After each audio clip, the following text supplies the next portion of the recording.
Hey, it's 7 Grains of Salt. Happy New Year. Hope everyone had a great holiday.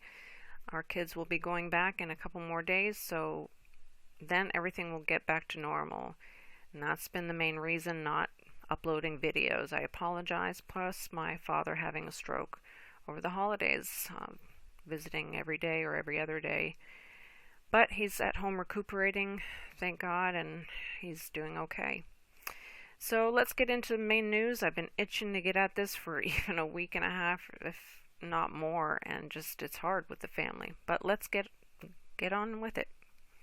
We have Israel News, who has covered, and it's a short clip, but let's take a look because it's extremely important in my opinion. To another point, the Jerusalem Post put out an article just recently that there was a leaked document from Lebanon, and that document kind of reveals the deal of the century of President Trump and what's really supposed to happen there. According to the article here on December 17th, in a report drafted, Jerusalem would remain unified under a shared control between a new Palestinian state and Israel. Goes on to say that Jerusalem will remain united under most Israeli control, with some responsibility shared with the Palestinian state, including the West Bank and Gaza.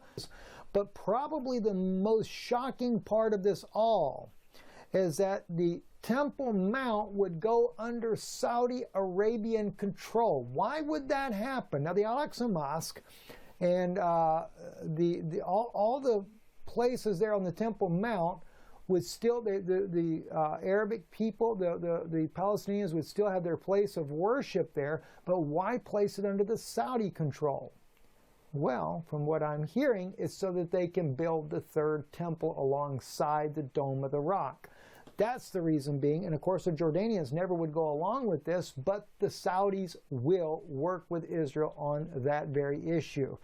It is all about bringing the New World Order. It's about bringing, well, what can we say? It is about bringing an Antichrist. Now, I want to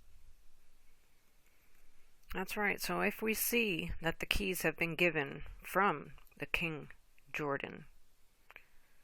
of Jordan, given to Saudi Arabia, that's when, things are going to get even more hectic.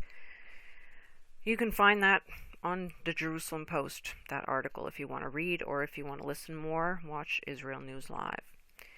Let's also take a look at Many Fish. He had an interesting piece as well about 92,000 Jewish men and women who gathered for the reading of the Talmud. Let's take a listen.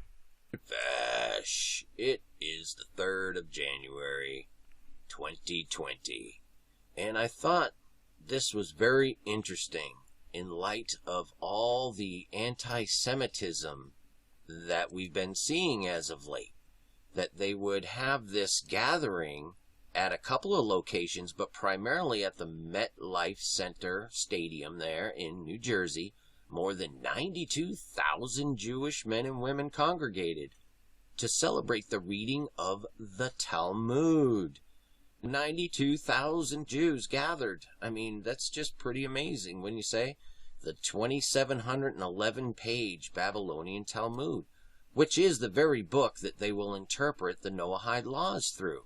And if you're so inclined, you want to go look through the Babylonian Talmud, you're going to find some pretty interesting things in there. Things that you might not agree with, but on the surface, it's going to sound like the greatest thing ever to implement these moral laws to take care of the planet and bring peace and harmony into the world, right? Okay, so I'm looking at this gigantic gathering here, this coincidental gigantic gathering where all this anti-Semitism just happens to be flaring up just as this gathering happens, was nothing more than a massive dragon serpent conjuring ritual.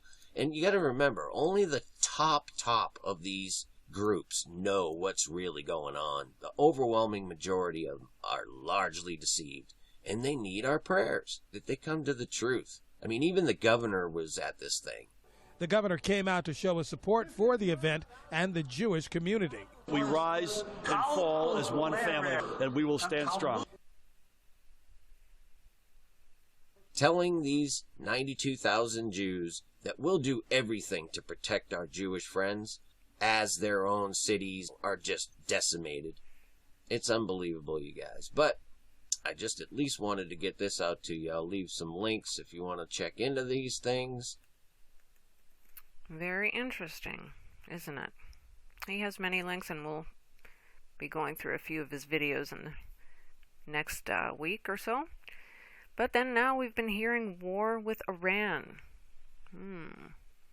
The Bible does say that there will be rumors of wars, and not to live in fear.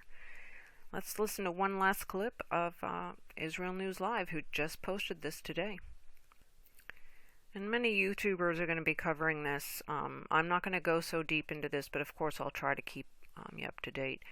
But let's look at this old clip that he brought up, and I found this quite interesting, and I think you will too. Let's take a listen. Says then, our president will start a war with Iran because he has absolutely no ability to negotiate. He's weak and he's ineffective. So the only way he figures that he's going to get reelected, and as sure as you're sitting there, is to start a war with Iran. Now, I'm more militant and more militaristic than the president. I believe in strength. But to start a war in order to get elected, and I believe that's going to happen, would be an outrage. Iran can... Think about it yourself. To start a war to get elected is an outrage. There's a lot more. I'll include the link in this for you so you can look at this as well. A slew of news stories are coming out today already after the killing of General Soleimani out of Iran. He was killed in Iraq by an authorized airstrike by the President of the United States. Now there are threats coming out of an attack on the White House. There are threats that there's going to be a major war and a major battle.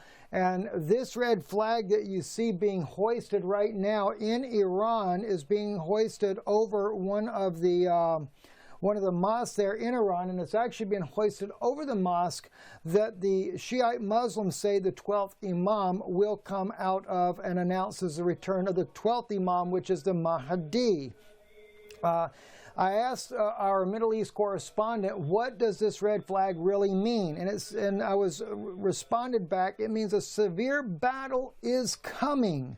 Those who want to avenge the blood of Hussein, and this is, of course, the general that was killed.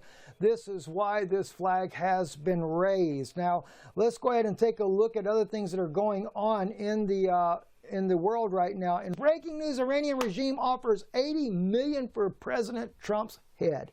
That's going overboard as well. You know, listen, I believe in equality and I believe in peace. I want to see peace in the Middle East, not all these wars and stuff. And so, you know, the way Iran is reacting, I understand their reaction because their top general has been killed intentionally by a strike by the President of the United States. In fact, it was a strike we'll talk about in a moment, how the Pentagon was not for this strike. But that is very concerning to me that the Iranian government is offering an $80 million bounty on the head of President Trump. This is what gets me, because one of those Pentagon officials that is involved in this group right here had shared with me months ago, and even asked me to put it out for you guys, that Iran had technology that the United States cannot mitigate. And that he said he felt like that we are getting in over our heads with Iran. Iran's ally is China, and the technology that they had acquired from China. And he said, we cannot mitigate that. This is one of the reasons, if you remember, over on Israeli News Live, we were talking there about how that they would not bring the U.S. ships, the USS Lincoln, into the Persian Gulf for fear of what Iran could do. And now we're talking about getting in an all-out war with them. Well, we have certainly started the green light. Many are discussing this war, possible war with Iran. All I'll say is The Lord says to fear not, for he is with us. And this is a spiritual battle. We need to pray. Pray for protection. If you don't know how to pray, pray the Lord's Prayer for his will to be done. And for protection over each and every one of us. It's not a time to fear. It's time to get closer and closer to Christ. And know that he is coming soon. There's so much more that I need to cover, but this was the first, and I thought the most important. I had to add a run in there. Just stay vigilant, and more coming in the next couple days as the kids go back to school. God bless, and stay vigilant.